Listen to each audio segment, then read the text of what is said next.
കൊച്ചിയിലെ മോഡലിംഗിന്റെ മറവിലെ sex racket കേസിൽ മുഖ്യപ്രതികളുടെ custody അപേക്ഷ ഇന്ന് നൽകും. സിന്ധു, ബിലാൽ എന്നിവരെ 3 ദിവസത്തേക്ക് കസ്റ്റഡിയിൽ വാങ്ങാനാണ് പോലീസ് നീക്കം. വിവരങ്ങളുമായി രേഷ്മ ചേരുന്നുണ്ട്. രേഷ്മ, കേരളത്തിൽ ഞെട്ടിച്ചൊരു കേസായിരുന്നു ഈ മോഡലിംഗിന്റെ മറവിലെ സെക്സ് റാക്കറ്റ് കേസ്. ഇപ്പോൾ എങ്ങനെയാണ് ഈ കേസിൽ അന്വേഷണം പുരോഗമിക്കുന്നത്? ഈ പ്രതികളെ കസ്റ്റഡിയിൽ വാങ്ങുമ്പോൾ വമ്പൻ സ്രാവുകൾ കുടുങ്ങുമെന്ന് നമുക്ക് ഈ ഘട്ടത്തിൽ പ്രതീക്ഷിക്കാൻ സാധിക്കുമോ രേഷ്മ?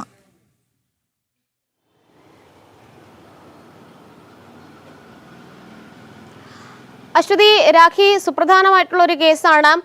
ഈ കേസിൽ വിശദമായിട്ടുള്ള അന്വേഷണത്തിന്റെ ഭാഗമായിട്ട് തന്നെയാണ് പോലീസ് മുഖ്യപ്രതികളെ കസ്റ്റഡിയിൽ വാങ്ങാനായിട്ട് ഒരുങ്ങുന്നത്. പ്രതികളായിട്ടുള്ള സിന്ധു, ബിലാൽ എന്നിവരെ 3 ദിവസത്തെ കസ്റ്റഡിയിൽ വേണമെന്നുള്ള ഒരു ആവശ്യം ഉന്നയിച്ച് പോലീസ് അപേക്ഷ നൽകും. തിങ്കളാഴ്ച ഈ അപേക്ഷ കോടതി പരിഗണിക്കും. പ്രധാനമായിട്ടും സിന്ധുവിനെയും ബിലാലിനെയും ചോദ്യം ചെയ്യുന്നതിലൂടെ ഈ സെക്സ് റാക്കറ്റുകളുടെ പ്രധാനപ്പെട്ട കണ്ണികൾ ആരൊക്കെയാണെന്നുള്ള കാര്യത്തിൽ വിശദമായിട്ടുള്ള ഒരു പിക്ചർ, ഒരു ചിത്രം ലഭിക്കുമെന്നുള്ളതാണ് പോലീസിന്റെ അനുമാനം. അതിനു വേണ്ടിയിട്ടാണ് 3 ദിവസത്തെ കസ്റ്റഡിയിൽ ഇരുവരെയും ആവശ്യപ്പെടുക.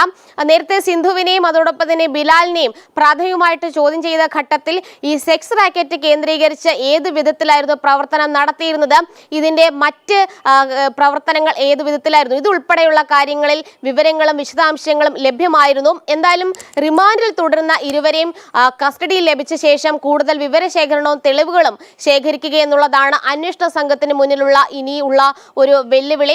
ഈ ബിലാൽ എന്ന് പറയുന്നത് മുഖ്യ ആസൂത്രകൻ അല്ലെങ്കിൽ മുഖ്യ കണ്ണി എന്നുള്ളതാണ് പോലീസ് വിലയിരുത്തുന്നത്. അതായത് ബിലാൽ ഈ പറയുന്ന പെൺകുട്ടികളെ സപ്ലൈ ചെയ്യുന്ന, കൊണ്ടുകൊടുക്കുന്ന, സെക്സ് റാക്കറ്റിന് മുന്നിലേക്ക് കൊടുക്കുന്ന ഒരാളാണ്. ഒരു ഡീലിന് 50,000 രൂപ മുതൽ 1 ലക്ഷം രൂപ വരെയാണ് ഇയാൾക്ക് പ്രതിഫലമായിട്ട് ലഭിച്ചിരുന്നത്. ഈ വിദേശത്തേക്ക് ഈ കുട്ടികളെ കൊണ്ടുപോകുന്നതിന് മുൻപ് ഈ പെൺകുട്ടികളുടെ വീടുകളിലെത്തി ഈവന്റ് മാനേജ്മെന്റിന്റെ ഇത്തരത്തിലുള്ള പരിപാടികൾക്ക് വേണ്ടിയിട്ടാണ് പോകുന്നത്. റാം ഷോ അടക്കം ഉണ്ട്. ഇതുൾപ്പെടെയുള്ള കാര്യങ്ങൾ വിശദീകരിക്കുന്നതും ഈ പറയുന്ന ബിലാലാണ്. അങ്ങനെ ബിലാൽ ഈ പെൺകുട്ടികളുടെ വീട്ടുകാരെ വിശ്വസിപ്പിച്ചാണ് ഈ കുട്ടികളെ വിദേശത്തേക്ക് കടത്തിക്കൊണ്ടുപോയത്. ഈ സിന്ധുവും സമാനമായിട്ട് രീതിയിൽ കാര്യങ്ങൾ കൈകാര്യം ചെയ്തിരുന്ന വ്യക്തിയാണ്.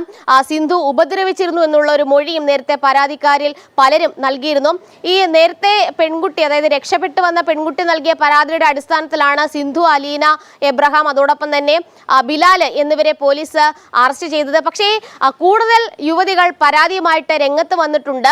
അത് എഴുതി തയ്യാറാക്കിയ പരാതി അല്ലെങ്കിൽ കൂടി മൊഴി നൽകിക്കൊണ്ടുള്ള ഒരു നടപടിയിലേക്ക് അല്ലെങ്കിൽ അത്തരം പരാതിയിലേക്ക് പെൺകുട്ടികൾ കടന്നു വരുന്നുണ്ട്. എന്തായാലും ഇതൊരു വലിയൊരു കണ്ണികൾ, അനവധി ആസൂത്രക സംഘം ഇതിന് പിന്നിലുണ്ട് എന്നുള്ളതാണ് പോലീസ് കരുതുന്നത്.